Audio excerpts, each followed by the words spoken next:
Johnny le Vagabond, Johnny Come Lately, un film américain de William K. Howard, scénario John Van Druten, avec dans la distribution James Cagney, Grace George, Marjorie Main, Marjorie Lord, Hattie McDaniel, Edward McNamara et Bill Henry. Le sujet: James Cagney, un ancien journaliste, évite de justesse l'emprisonnement pour vagabondage, car à la barre du tribunal, la directrice du journal local l'engage comme rédacteur en chef.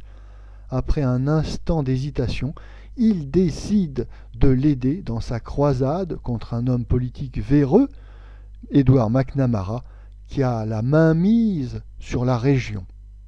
Notre avis: les frères Warner, comme d'ailleurs leurs coreligionnaires des autres studios de Hollywood, sont bien connus pour leur rapacité et leur cupidité.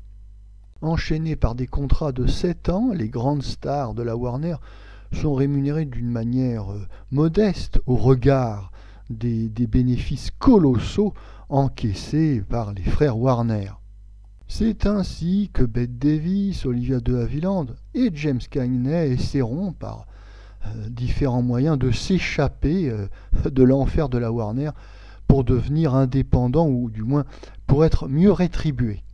Et s'agissant de James Cagney, après le très gros succès commercial de Yankee Doodle Dandy en 1942, qui est le dernier film le liant à la Warner, eh bien il décide de devenir indépendant et produit avec son frère William Johnny le Vagabond.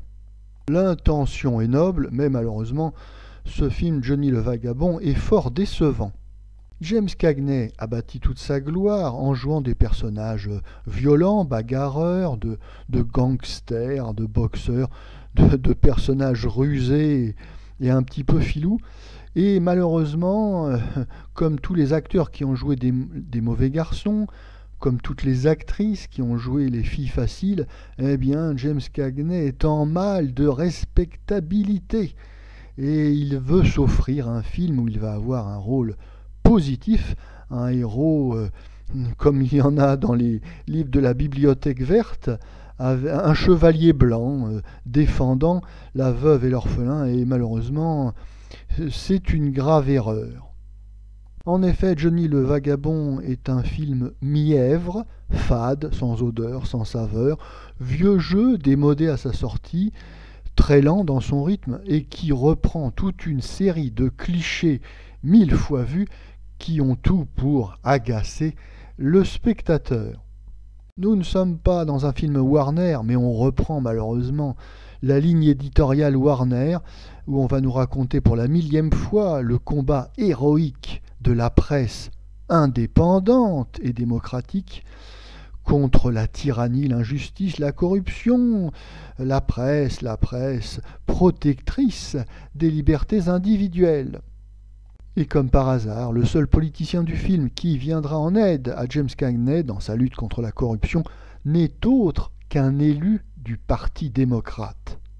Ce bourrage de crâne est d'autant plus détestable lorsque l'on sait que le président démocrate Roosevelt a engagé les États-Unis dans la guerre contre la volonté du peuple américain pour masquer la faillite économique de son plan du New Deal.